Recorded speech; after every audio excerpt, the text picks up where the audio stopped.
Great to have you all back again.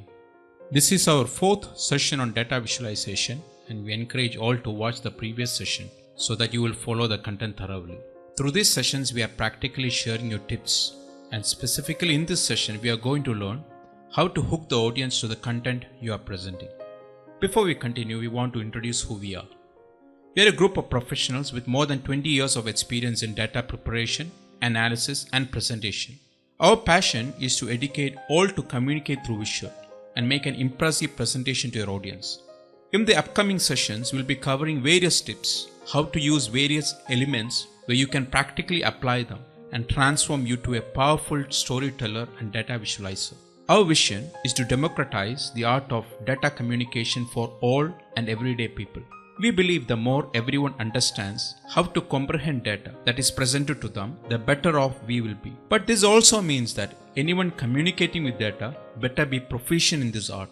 We encourage all to consider subscribing to our channel if you feel this content benefited you. That will encourage us to bring out contents that make all our subscribers to become powerful storytellers. 91% of today's audience prefer visual content over traditional forms and content. And if we are leading with text, we are going to fall short with our audience. Today's audience is trained to consume visual content more than text.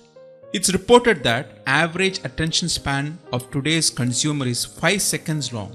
And with regard to the text, they will read only 20% of the text put in front of them when it is over 600 words. So how to hook your audience to the content? Visual communication is the first touch point for our audience to see who we are and what we do. It's the book cover that drives our audience to deep dive into the content. Any communication requires knowing your audience and adjusting the presentation to them. Our culture has become headline driven. We want to take in content but want to skim first. We want to discern whether the content will waste their time or otherwise.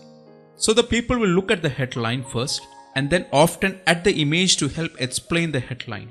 If two combined interest them, then they are willing to deep dive. So, for blog posts, ebooks, etc., break your text with visual and clear headlines to get your audience engaged. It's not only understanding the data, but channeling your audience. It's about really getting the story into them so they can take knowledgeable decision. We want to understand it as though you are them and their arguments against what we are presenting. It's going to help us articulate more clearly and factually our visualization. So, what do we need to know about our audience for visualization? Firstly, does our audience know the underlying story of what we are talking about?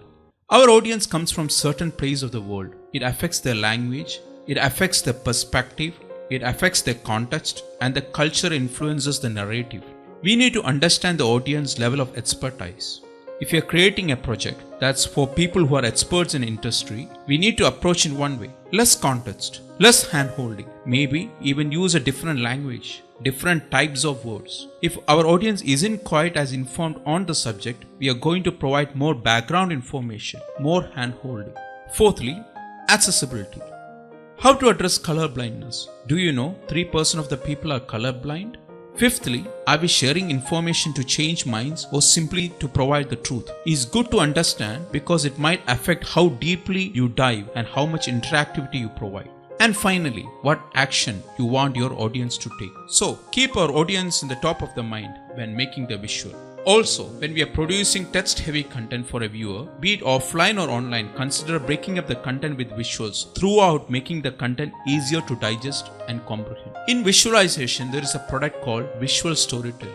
Visual storytelling is about telling a coherent story with an introduction statement or topic, supporting text or information, and a conclusion. The purpose of visual storytelling is to lead the audience to a conclusion. Consider visual storytelling as your primary method of delivery if you are creating visual content that you want to drive to a conclusion or content that you want the end audience to take a specific action. Someone will be able to follow your message from beginning to end if you are using visual storytelling, and in the end they will take the next step that they are supposed to take. In the next session, we'll be learning how various elements comes to play when making an effective visualization. Thank you.